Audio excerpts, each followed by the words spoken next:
Ladies and gentlemen, I'm meadsyreplays. Welcome back to the channel and another OP replay. Today we have the T-22 on Oasis Palms and we are watching Eastern Laos, however you pronounce that. I do apologise. The T-22 still got it. Yeah, this was once known as probably one of the most broken Tier 10s in the game. One of the most expensive at the time as well. People don't really talk about the T-22 no more. People used to say that it's kind of lost its way, lost its touch. People know how to deal with it now and it's not as OP as it once was. But do you know what? The tank still has it. It can still perform and it is still a very dangerous target when you are on the enemy team, and it can still bounce a lot of shots. Of course, that's look at that WZ. You can't even penetrate that guy.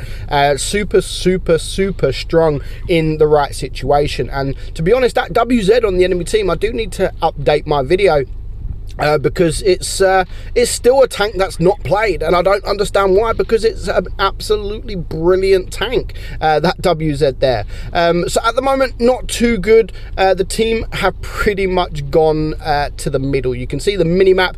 Most of the team have gone to the middle, and most of the red team have actually come this way. So in my opinion, this guy needs to get the hell out of there. He needs to run away as fast as possible, because those are the tanks that you don't really want to see in front of you when you're driving a T-22, because it doesn't really have the penetration to deal with these guys. But no, he's being risky. He's risking it for a biscuit, and at the moment it's not paying off. It's not paying off. He's bounced a lot of shots against these guys. Of course, there's two VKs here. The E100 is over here.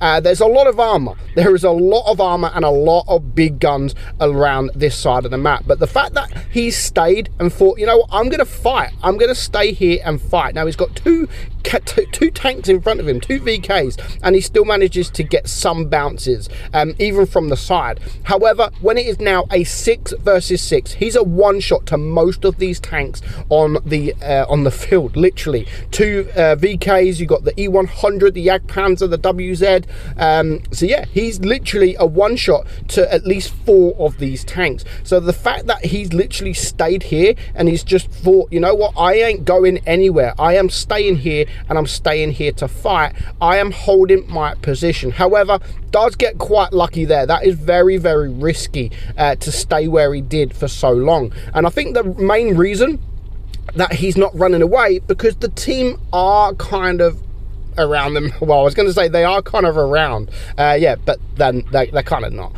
So he's yeah, it's 3.7k damage. Already got 3.7k damage. So even if he does die right now, at least he can say, you know what, I tried my best. With all these big tanks around me, I tried my best. And he's still got a lot of hit points to go around this side, but these guys are very low hit points. So of course, going for that guy here is an absolute must, but he does need to get out of there, and that there was a very lucky bounce. And now he has to push, he has to focus, and he has to penetrate. He has actually shot quite a few shots at the moment, but a lot of them have bounced these the targets. So just when he needs it, he does aim, and just taking that little bit of extra time to make sure he guarantees the pen. So at the moment now, it's not looking good for the red team. However, there are still two tanks that are good, got a good amount of hit points, especially the E100 there, full hit points, and our guy here has already done 4.8k damage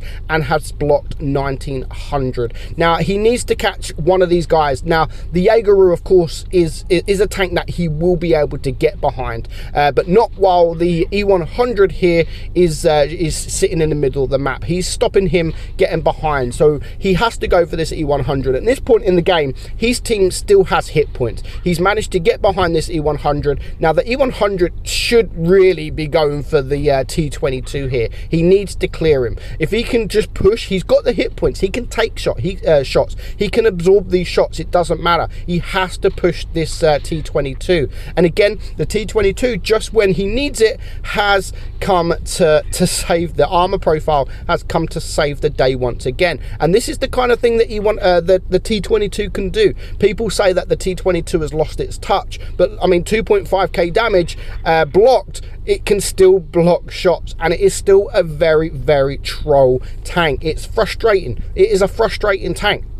And when people say that the T-22 has lost its touch, no, it hasn't. It is still a fantastic tank, and that can still perform really, really well, and that can still be very, very annoying. So the E100 has now shot, which means he can just boat down, get the shot in the bottom plate there, and he's got time. He's got time to shoot this guy twice, maybe even 3 times. Very, very easy. So there goes the E100, the Jagdpanther E100, and then there goes the E100. So a very solid win. I'm surprised he stayed alive, but he put up a good fight. If that was me, I would have got the hell out of there very, very early on, but he stayed, he fought, and he got 8,000 damage, 2 kills, and just over 2,000 base XP as well. But look at the Jaegeru. The Jaegeru, props to him as well.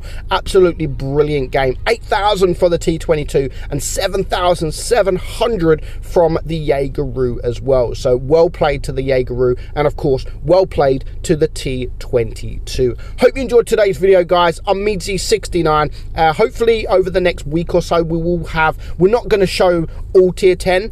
I want to do a replay most days, but we're going to maybe drop down a few tiers, a few tier 9s, maybe a few tier 8s, and maybe a few tier 7s, but we'll see what we can get. I don't want to just show tier 10s in these OP replays videos, so stay tuned, and hopefully we will drop down a few tiers as well. Hope you enjoyed the video. I'm Meadsy, and I'll catch you all soon. Bye bye.